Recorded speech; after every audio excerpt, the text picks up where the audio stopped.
आत्महत्या एक ऐसा शब्द है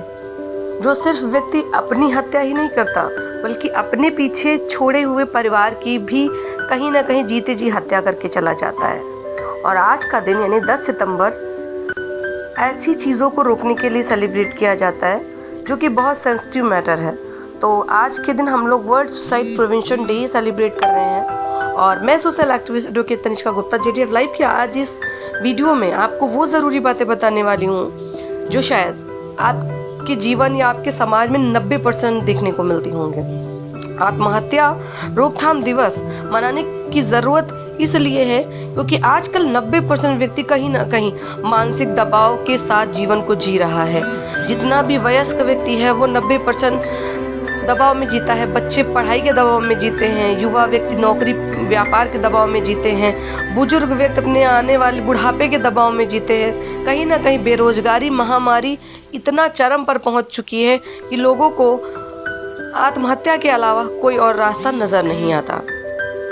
और आत्महत्या दिवस जो मनाया जाता है, रोकथाम दिवस, ये मनाने का जो सफ़र शुरू हुआ वो इंटरनेशनल लेवल पर शुरू हुआ। कहते हैं कि लगभग हर साल 8 लाख से ज़्यादा लोग आत्महत्या कर लेते हैं। हर 40 सेकंड में एक व्यक्ति आत्महत्या करने का प्रयास करता है, बशर्ते वो सफल हो या ना हो। ये दिवस अपने आप में एक महत्व रखता है। आइए आज के दिन मैं आपको बताती हूँ कि वो 10 कौन से ऐसे विशेष कारण हैं जिनकी वजह से लोग आत्महत्या की तरफ प्रेरित हो जाते हैं। उनमें से पहला कारण है, यदि हम आर्थिक रूप से बहुत टूटे हुए हैं, असक्षम हैं और हमारी ज़रूरतें ज़्यादा हैं, तो हम इस तरीके के कदम उठाते हैं। दूसरा कारण है, यदि हमारे घर में कोई बीमारी या परेशानी है और हमारे पास उतना धन अर्जित नहीं और हमें किसी तरीके की सामाजिक या सरकारी मदद नहीं मिल पा रही है, तो हम अपने परिवार के साथ आत्महत्या की तरफ प्रेरित हो जाते हैं। तीसरा कारण है, हम अपने समाज में ही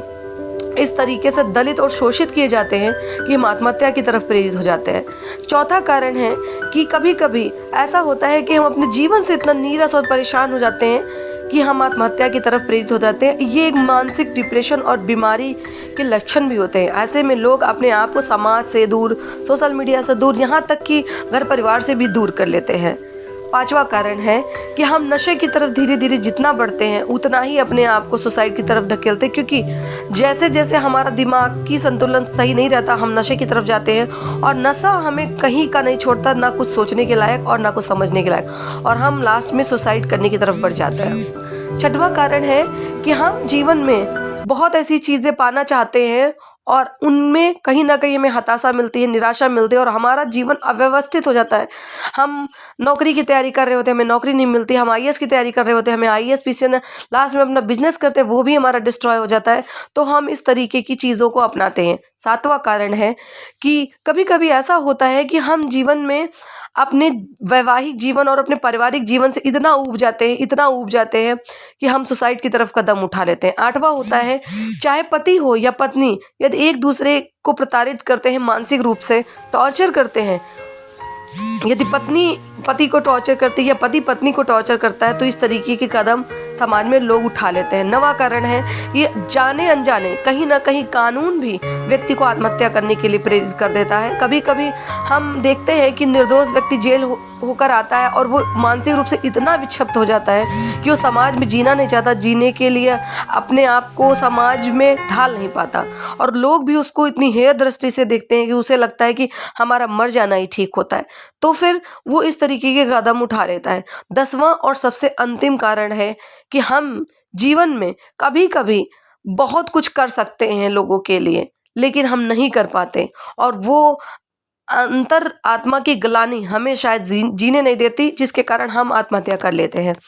तो आत्महत्या करने के जो 10 कारण मैंने आपको बताए, ये समाज में आपको ज़रूर देखने को मिल जाएंगे, लेकिन हाँ, आपका उत्तरदायित्व भी समाज की तरफ है कि समाज में आपको चाहिए कि आप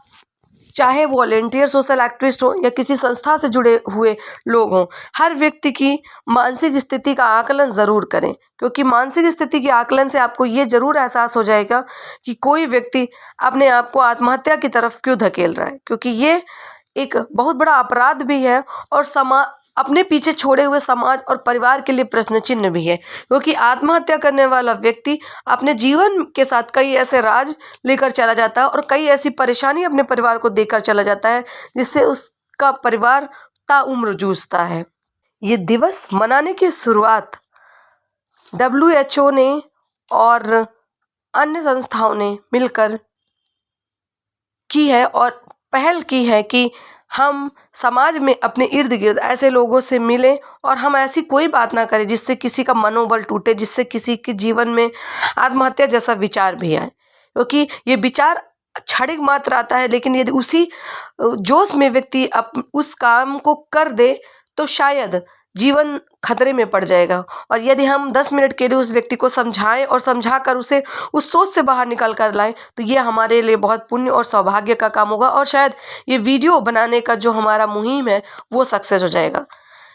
5 सितंबर से लेकर 11 सितंबर तक ये सप्ताह मनाया जाता है, विश्व आत्महत्या रोकथाम सप्ताह, और 10 सितंबर के दिन ये दिवस सेलिब्रेट किया जाता है। और आत्महत्या की प्रकृति को बार बार रोकने के लिए ये दिवस मनाया जाते रहना चाहिए, क्योंकि नए नए परेशानियों से लोग जूझते हैं और जूझने के बाद जो उनकी मानसिक स्थिति होती है उस स्थिति में वो आत्महत्या जैसी जघन्य अपराध को कर बैठते हैं। और कहीं ना कहीं सबसे बुरी बात है कि यदि हम डिप्रेशन में होते हैं तो हमें साइकेट्रिक डॉक्टर से मिलना चाहिए, लेकिन अगर हमारे यहाँ समाज में साइकेट्रिक डॉक्टर से मिलते हैं तो समाज उसे पागल की कैटेगरी में रख देता है, जबकि सच बात तो ये है कि हम पागल ना हो इसलिए मानसिक अस्पताल खोले गए हैं कि हम अपने मनोरोग का इलाज कराएं और हम एक स्वस्थ समाज में रहकर स्वस्थ समाज का निर्माण कर सकें। उम्मीद करते हैं आपको मानसिक स्वास्थ्य से संबंधित ये जानकारी और आत्महत्या रोकथाम दिवस क्यों मनाया जाता है और आपके इर्द गिर्द क्या ऐसे लोग पाए जाते हैं इसके बारे में जानकारी पसंद आई तो चैनल को सब्सक्राइब करना ना भूलें और वीडियो को शेयर करना भी ना भूलें।